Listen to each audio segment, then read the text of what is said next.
Сможет ли обычная аптечная зеленка навсегда покрасить алюминий, анодированный алюминий? Или же краситель смоется при первой же протирке? А также протестируем 13 красителей для анодирования алюминия, от профессионального красителя до бытовых красителей, которые можно найти в любом доме или хозяйственном магазине. Для тех, кто не смотрел мои предыдущие видео, сейчас мы будем анодировать алюминий. Я сделал такие заготовки для пробников покраски, которые сейчас нужно будет подготовить к анодированию и произвести этот процесс. Для начала нужно сделать крепеж, через который будет передаваться контакт. Можно использовать проволоку, тоже алюминиевую или титановую, но закручивать в проволоку каждую пластинку довольно сложно. Я сейчас просверлю отверстия в каждом образце и попробую их все соединить. Сделал я отверстия в образцах, написал порядковые номера для каждого цвета. Пластинка, где номер, будет не зашкуренная, такая как она была. С другой стороны, я немножко зачистил наждаком каждую деталь, для сравнения, как будет ложиться краска на поверхность необработанную и слегка обработанную наждаком. Изготовил шпильку на токарном станке, тоже из алюминия. И вот такие проставочные шайбы. Идея такая. На шпильку собираются пластины через такие вот проставки. И надевается следующее. Теперь вот эти все детали через шпильку прикручиваются, ну, можно сказать, к электроду. У меня это алюминиевая палочка такая, квадрат, защищена изолентой, чтобы она не анодировалась. В ней сделана резьба, и шпильку закручиваем в эту резьбу. Затягивать нужно очень хорошо, потому что если будет плохой контакт, либо сгорят детали ваши, либо они возьмутся пятнами после анодирования даже с хорошей качественной краской. Вот получилась такая елочка. Почему такое крепление лучше? Будем погружать вертикально в электролит. Пузырьки водорода, которые будут образовываться, будут сразу слетать вверх, а не накапливаться под плоскостью детали. Соответственно, и охлаждение каждой пластинки будет происходить так намного лучше. Теперь это все нужно помыть. Наливаем горячую воду, градусов 65-70.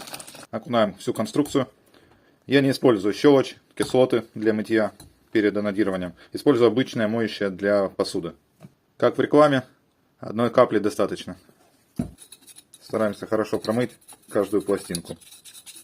После тщательной очистки смываем всю пену в этой же воде и дальше промываем под струей проточной воды из-под крана. Ванна для электролита. Это пластик и это пластик. Здесь две ванны с утеплителем. Это сделано для твердого анодирования, но подходит и для цветного. 4 свинцовых пластины идет по кругу, на которые подключен минусовой провод. Температура на данный момент 16,5 градусов электролита.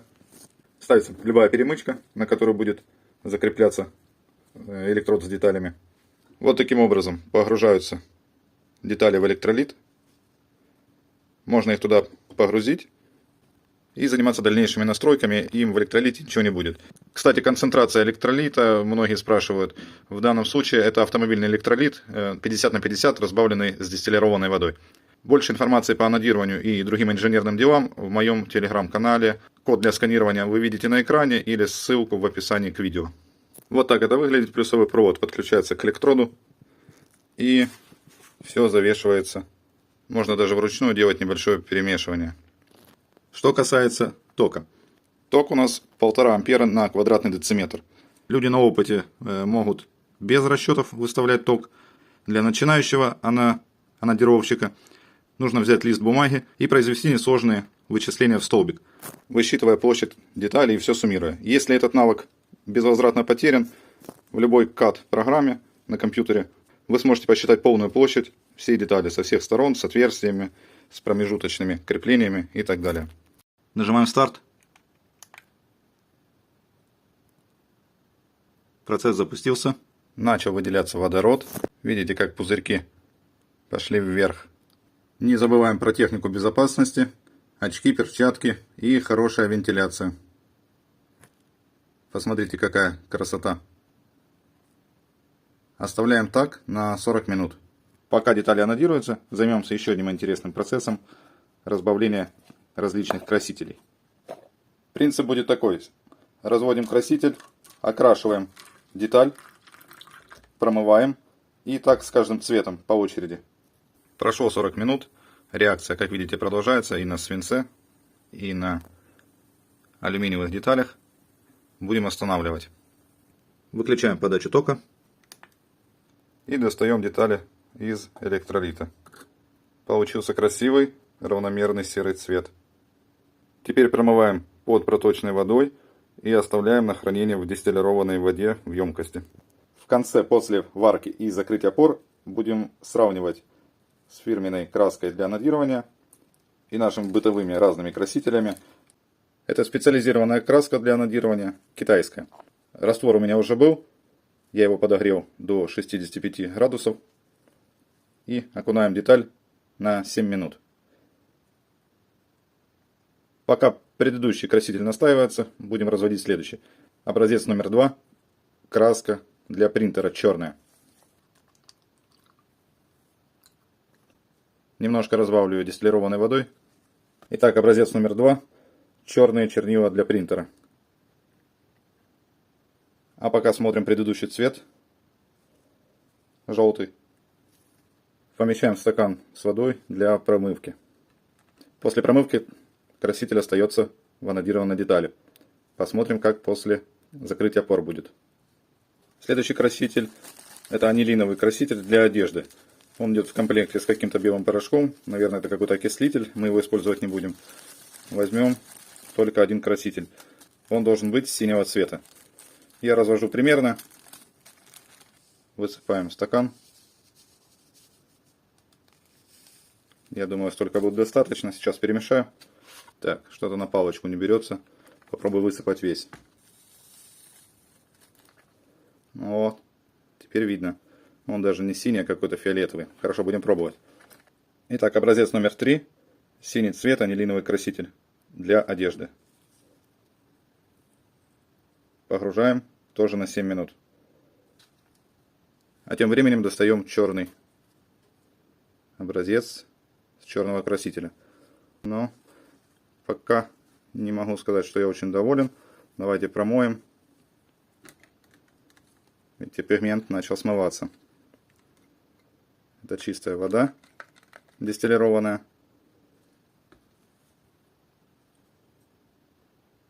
Цвет такой непонятно, желто-рыжий какой-то. Хорошо, будем смотреть после закрытия пор. Следующий претендент — маркер. Где-то я читал, что пигмент из маркера может подойти для цветного анодирования. Отломал заднюю часть маркера и вытаскиваем сам стержень с пигментом. Попробуем кинуть его в горячую воду, чтобы он весь оттуда растворился. Вот такой получился раствор. Образец номер 4, перманентный маркер, оранжевый. А сейчас достаем предыдущий образец номер 3.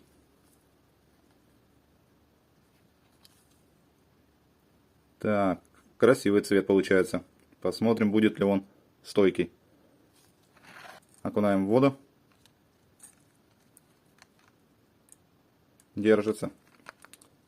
В магазине для творчества нашел вот такие чернила для детских печатей. Сейчас попробуем все вместе их развести. Образец номер 5. Красный цвет.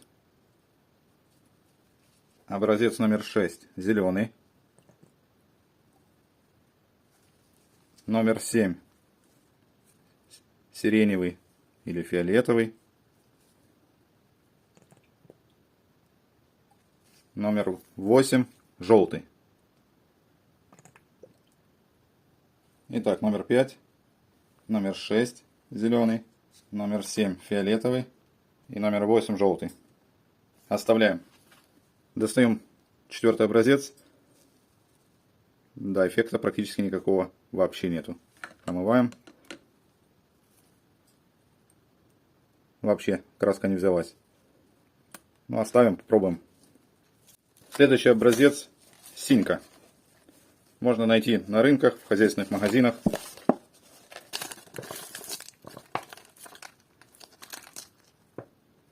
Образец номер 9 — синька. Теперь достаем образцы из китайского набора по рукоделию. Красный. Ну, в принципе, неплохо. Промываем. Зеленый. Вот такой получился салатневый. Промываем. Так, фиолетовый утонул. Надо его найти. Вот он. Фиолетовый, сиреневый, розовый получился. Красивый. Промываем. И желтый. Тоже довольно красивый. Промываем. Следующий краситель — это морилка для дерева. Спиртовая. Цвет не знаю, какой-то там венге. Сейчас будем пробовать размешать, если она размешается. И второй цвет тоже морилка для дерева. Она с краснинкой с какой-то идет. Вишня, может быть. Честно говоря, я в этом не разбираюсь. Кто знает, что это за цвета, можете написать. Итак, номер 10. Морилка для дерева. Непонятный цвет. Вот такой. Какой-то коричневый. Оставляем. Номер 11. Морилка для дерева. Цвет с краснинкой. Оставляем. Достаем предыдущий образец. 9 из синьки. Нет, эффекта никакого нету. Вообще не взялось. Следующий кандидат — это пищевой краситель. Тоже где-то читал, что хорошо красит. Попробуем растворить немножко в воде. Ну, цвет красивый, конечно. Но что-то он совсем не хочет растворяться в воде. Да, смотрите. Плавает на поверхности. А растворяться не хочет. Вот он комками берется. Что-то, наверное, я или не так делаю. Или какая-то другая технология. Честно говоря, я не знаю. Никогда не пользовался пищевыми красителями. Да. Тут у нас ничего не получится. Следующий краситель. Это тоже пищевая штука. Но это не краситель пищевой. Это добавляется в еду. Попробуйте угадать, что это такое. Вкусно пахнет и добавляется в еду. Но это не краситель. Говорят, тоже возможно будет работать. Окунаем образец номер 12. Желтый цвет. Секретный ингредиент. Который, по-моему, не работает. А сейчас достаем предыдущие цвета. Так, видимо, здесь тоже не получится у нас ничего. Что-то такое грязное получилось. Хорошо, оставляем. Так, и следующий образец. Вишневый цвет. Вот здесь что-то получилось. Но не очень. Хорошо, оставим. Проверим. И последний цвет. То, с чего мы начинали. Образец номер 13. Зеленка. Проверяем наш секретный ингредиент.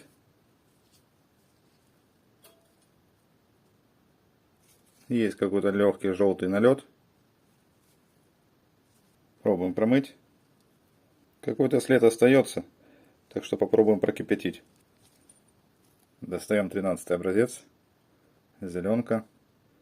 Но не впечатляет. Давайте промоем. Есть такой легкий голубой налет. Теперь все эти детали кипятим. Минимум 20 минут. И тестируем краситель на прочность и устойчивость к растворителю. Вот таким способом закрываются поры в деталях. Кипящая вода, минимум 95 градусов нужно для закрытия пор. Ну что, финальный этап. Проверяем стойкость цвета. Для сравнения. Это кусочек алюминия не обработанный. Этот кусочек анодированный, но ничем не покрытый. Видите, цвет немножко различается. Сейчас будем протирать ацетоном каждый образец и выясним стойкость наших красителей. Но перед этим я хотел вас попросить помощи. У нас новый молодой канал, и чтобы вырваться из песочницы YouTube, поставьте, пожалуйста, пальчик. По возможности подпишитесь на канал и напишите какой-нибудь комментарий. Желательно, чтобы он был по теме видео. Ну и переходите в телеграм-канал. Это скорее будет полезно для вас. Так, давайте смотреть. Образец 9. Не покрытый вообще. Цвет не взялся. Сразу его убираем в сторону. Образец номер 10. То же самое. Даже нет смысла проверять. И образец номер 4. Тоже нет никакого пигмента. Проверять его не будем. Остается 10 образцов. Берем ацетон. И погнали проверять. Образец номер 1. Следа нет. Стойкий. Образец номер 2. Тоже довольно стойкий. Следов нет. Но сам цвет, по-моему, должен был быть черный, а не коричневый. 5. Стойкий. Да, отлично. Номер 6. Тоже стойкий. Добавим ацетона. Номер 7. Чисто. Наверное, один из самых красивых цветов получился. Номер 8.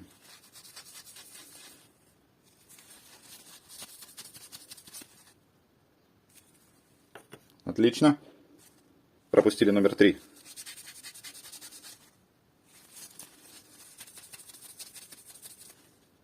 Тоже хорошо. Номер 11. Берется.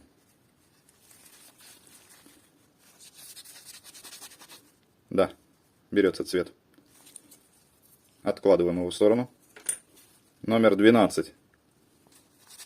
Наш загадочный краситель. Не берется. И есть такой легкий, видео может не передает, слегка желтизной отдает. В принципе, тоже рабочий вариант для определенных целей, там, где не нужны насыщенные цвета. И 13 номер. Он у нас был, конечно, поярче. Так вроде чисто. Но получился вот такой вот легкий голубой оттенок. Увидимся в новых видео. До свидания.